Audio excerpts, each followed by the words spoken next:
Russia launching what is being reported as one of the largest attacks of the war on Ukraine, days after Ukraine's raid on Moscow bombers. Alex Hogan live with the latest details. Hi, Alex.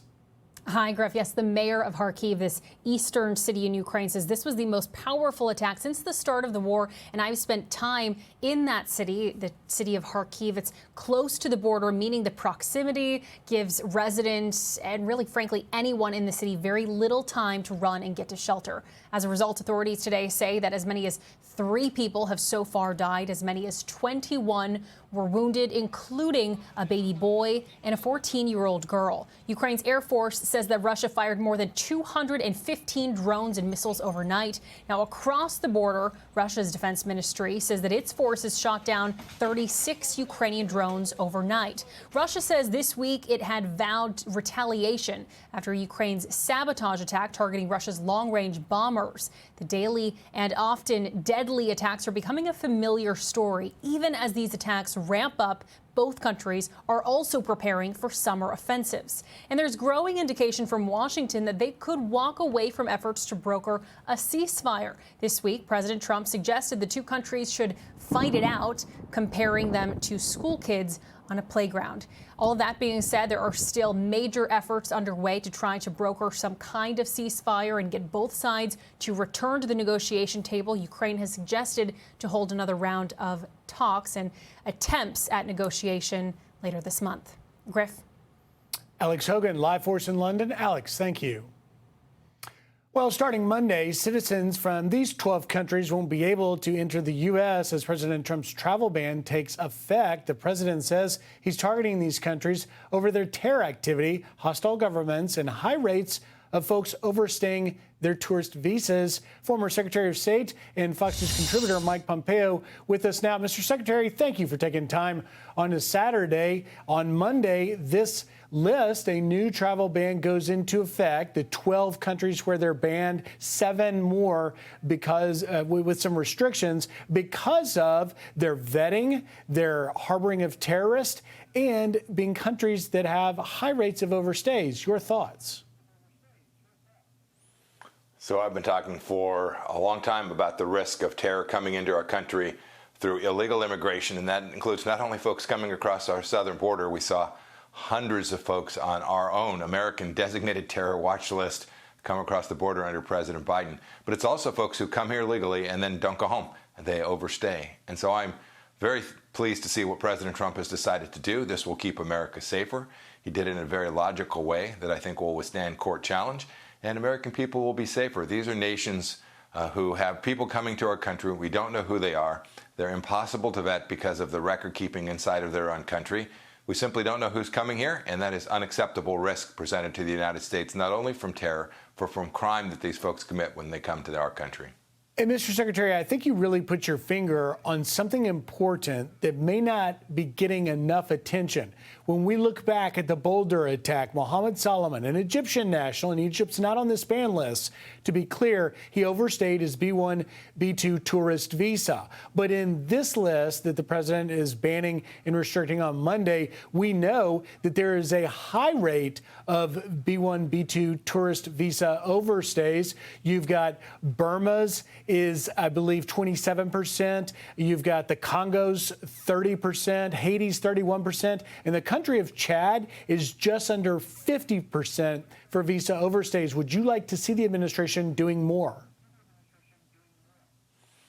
Yes, and I think they are. I think they've turned their attention to this very quickly. They are now going after not only those folks who are at the border, whether it's our southern border or our northern border, but folks who come here through a port of entry. They fly in, they go through the process, and then they just refuse to comply with their visa, which was of limited time duration. So we should begin to pursue them, we should chase them down, and then we should return them to their own country. This will keep America safe. The easiest way for a nation that wanted to conduct terror, and we saw what the Chinese Communist Party did with agro-terrorism just these past couple weeks, is to have someone come in here with a lawful visa and then just hang out and begin to disrupt the United States of America. So I'm glad to see the administration turn to this. It's a serious matter, and the countries that are sending them here and allowing these folks to come back have to take them back home as well. There's an interesting aspect to this, Secretary Pompeo. The president is exempting athletes and coaches participating in next year's World Cup from this ban. But what does it mean for fans from these countries hoping to be here for the games? Do you see that impacting things? Oh, it may. It'll certainly impact folks who want to come here from those countries. But the World Cup matters. We want to do that right, and we want to be a welcoming nation.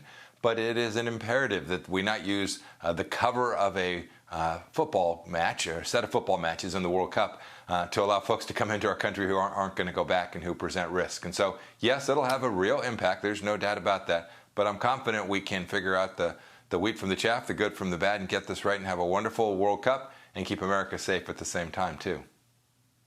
Yeah, it's a great point. Let me just switch gears, if I can, to what our correspondent Alex Hogan was talking about, the Russia-Ukraine war. After the two countries traded attacks this week, President suggesting it might be better for both sides to fight it out, like kids on a playground there or in a schoolyard. It suggests almost, Mr. Secretary, like President Trump, the administration's giving up a little bit on a peace deal at this moment. How do you read it? Well, we all want peace. The analogy to a schoolyard isn't perfect unless you make clear that there's a bully and there's a victim. And in this case, Vladimir Putin is the bully. He's the aggressor. If he laid down his weapons, this war would end tomorrow. He has shown no signs that he wants peace. And so while I think it is the case that they're going to continue to go at it, it is not because the Ukrainian leadership wants to continue this fight. They'd love peace. Indeed, they've agreed to an immediate ceasefire. It is Vladimir Putin and the Russians. One last thing about this moral equivalence that sometimes I hear. Make no mistake about it. The Ukrainian targets inside of Russia have been all military targets, while the Russian targets inside Ukraine have been its civilians, killing thousands and thousands of them. So the schoolyard fight is about a victim, someone's being attacked by a bully, and the bully's going to have to be punched in the face in order to convince him to stop what has been this aggression that has caused so much trouble throughout all of Europe these last 3 years now. A great point, Mr. Secretary. And Kharkiv, that eastern major city, is so critical, but the residents there, the Ukrainian residents, suffering greatly from those attacks, as it appears that this is, for the time being, heating up, unfortunately. Secretary Mike Pompeo, thank you very much for taking time today. Thank you, sir. Have a good weekend. You too. Hey everyone, I'm Emily Campagno. Catch me and my co-hosts Harris Faulkner and Kaylee McEnany on Outnumbered every weekday at 12 p.m. Eastern, or set your DVR. Also, don't forget to subscribe to the Fox News YouTube page for daily highlights.